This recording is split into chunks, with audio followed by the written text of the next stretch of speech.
ഞാൻ ഉറപ്പായിട്ടും ഒത്തുതീർപ്പ് ഉണ്ടാകണമെന്ന് ആദ്യം ആവശ്യപ്പെട്ടത് പ്രതിപക്ഷമാണ്.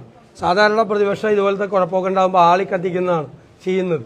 ഞങ്ങളാണ് ആദ്യം പറഞ്ഞത് ഈ അനാവശ്യമായ ഈ തർക്കം അത് തടവിലാക്കുന്നത് യൂണിവേഴ്സിറ്റികളെയും ഇവിടുത്തെ വിദ്യാർത്ഥികളെയുമാണ്. ഇരകളായി മാറുന്നത് വിദ്യാർത്ഥികളാണ്. അതുകൊണ്ട് നിസ്സാരമായ കാര്യമാണ്. ഒരു സെനറ്റ് ഹാൾ വാടകയ്ക്ക് കൊടുത്തൊരു പ്രശ്നത്തിൻ്റെ പേരിൽ കേരളത്തിൽ കാട്ടിക്കൂട്ടിയ പേക്കൂത്തുകൾ എന്തെല്ലാം സമര ആഭാസങ്ങളായിരുന്നു. യൂണിവേഴ്സിറ്റികൾ ആക്രമിച്ച് അവിടുത്തെ ആളുകളെ തടവിലാക്കി, ജീവനക്കാരെ തടവിലാക്കി, SFIക്കാരെ കൊണ്ട് സമരം ചെയ്യിപ്പിച്ച്, അവരെ കൊണ്ട് ചുടിചോറ് മാന്തിച്ച്, ഉള്ള തോന്നിയാസം മുഴുവൻ കാണിച്ച് ഇവർ തമ്മിൽ ഇപ്പോൾ സെറ്റിൽ ചെയ്യുക. ഇത് ആദ്യമേ ചെയ്താൽ മതിയെന്നാണ് ഞങ്ങൾ പറഞ്ഞത്. എന്തിനാണ്? എത്രയോ കുട്ടികളെ മർദ്ദിച്ചു, എത്രയോ ജീവനക്കാരെ മർദ്ദിച്ചു, എത്രയോ ദിവസങ്ങൾ യൂണിവേഴ്സിറ്റികളുടെ പ്രവർത്തനം അവതാളത്തിലാക്കി. ഇപ്പോഴും തമ്മിൽ എല്ലായിടത്തും സംഘർഷമാണ്.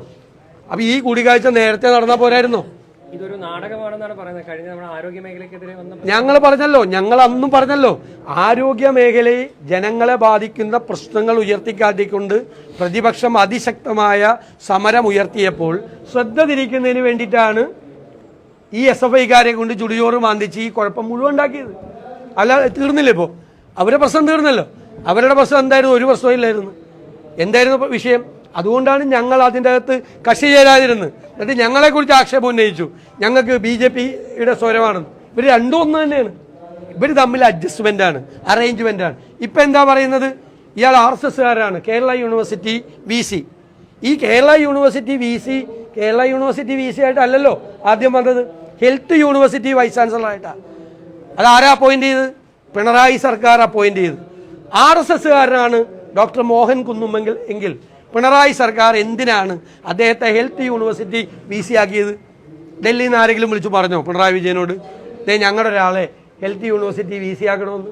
ഹെൽത്ത് യൂണിവേഴ്സിറ്റി VC ആക്കിയത് പിണറായി സർക്കാരാണ്. കുറച്ച് നാൾ കഴിഞ്ഞപ്പോൾ പറയാം അയാൾ RSSകാരനാണ് എന്ന് പറഞ്ഞാൽ, അപ്പോൾ ഇവർ തമ്മിലുള്ള ഒരു അറേഞ്ച്മെൻറ്റ് പണ്ടേ ഉണ്ട്. എന്നിട്ട് ഇവർ തമ്മിൽ അങ്ങോട്ടും ഇങ്ങോട്ടും ഇടയ്ക്ക്, ഞാൻ പഴയ ഗവർണർ ഉള്ളപ്പോൾ പറയായിരുന്നു, ഗവൺമെൻറ് എന്നാണ് പ്രതിസന്ധിയിലുള്ളത് അപ്പോൾ ഒരു പഴയ ഗവർണർ ഒരു വെടി പൊട്ടിക്കും. അപ്പോൾ എല്ലാവരും കൂടി, നിങ്ങൾ പ്രത്യേകിച്ച് സ്വാഭാവികമായിട്ട് മുഖ്യമന്ത്രിയും ഗവർണറും തമ്മിൽ ഫൈറ്റ് ചെയ്താൽ നിങ്ങൾക്ക് വാർത്ത കൊടുക്കാതിരിക്കാൻ പറ്റുമോ? നിങ്ങളെല്ലാവരും അതിലേക്ക് പോകും. ബാക്കി വിഷയങ്ങൾ സൈഡ് ലൈൻ്റെ ആവും. പണ്ട് മുതലുള്ള അഭ്യാസമാണ്. അതിൻ്റെ ഈ പുതിയ ഗവർണർ വന്നപ്പോഴും അതിന് യാതൊരു മാറ്റം ഉണ്ടായിട്ടില്ല എന്ന് തന്നെയാണ്. പക്ഷേ ഞങ്ങൾ പറയുന്നു, വിഷയങ്ങൾ തീർത്തില്ലെങ്കിൽ കേരളത്തിലെ യൂണിവേഴ്സിറ്റികൾ തകർന്നു പോകും. ഇപ്പം തന്നെ കുട്ടികൾ പഠിക്കാൻ ഇല്ല, പല കോഴ്സുകളും അവസാനിപ്പിക്കുകയാണ്. പൊതുവിദ്യാഭ്യാസം തകരുകയാണ്. ഉന്നത വിദ്യാഭ്യാസ മേഖലയിലെ പൊതുവിദ്യാഭ്യാസം എന്നതുകൊണ്ട് ഞാൻ ഉദ്ദേശിച്ചത് സർക്കാർ കോളേജുകളും എയ്ഡഡ് കോളേജുകളും ഉൾപ്പെടെ വലിയ പ്രതിസന്ധിയിലാണ്. ഇതിലിപ്പോൾ രജിസ്ട്രാറുടെ സസ്പെൻഷന്റെ പേരിൽ VCയും സിൻഡിക്കേറ്റും രണ്ട് തട്ടിൽ തന്നെയാണ് ഇപ്പോൾ നിൽക്കുന്നത്. ഭയങ്കര പിടിവാശിയാണ്. ഇതൊക്കെ ഞാൻ പറഞ്ഞല്ലോ, നമ്മളെ അന്ന് പരിഹരിച്ചില്ലേ? 10 മിനിറ്റ് കൊണ്ട് ഇരുന്നാൽ പരിഹരിക്കാവുന്ന വിഷയമല്ലേ? എന്തിനാണ് ഇവർ ആ സെനറ്റ് ഹാൾ വാടകയ്ക്ക് കൊടുത്ത് മതസംഘടനയ്ക്ക്? ഇനി സെനറ്റ് ഹാൾ വാടകയ്ക്ക് കൊടുത്തിട്ട് അവരെന്ത് ബാക്ക് ഡ്രോപ്പ് വെക്കണമെന്ന് വാടകയ്ക്ക് കൊടുത്തവർ തീരുമാനിക്കാൻ പറ്റുമോ?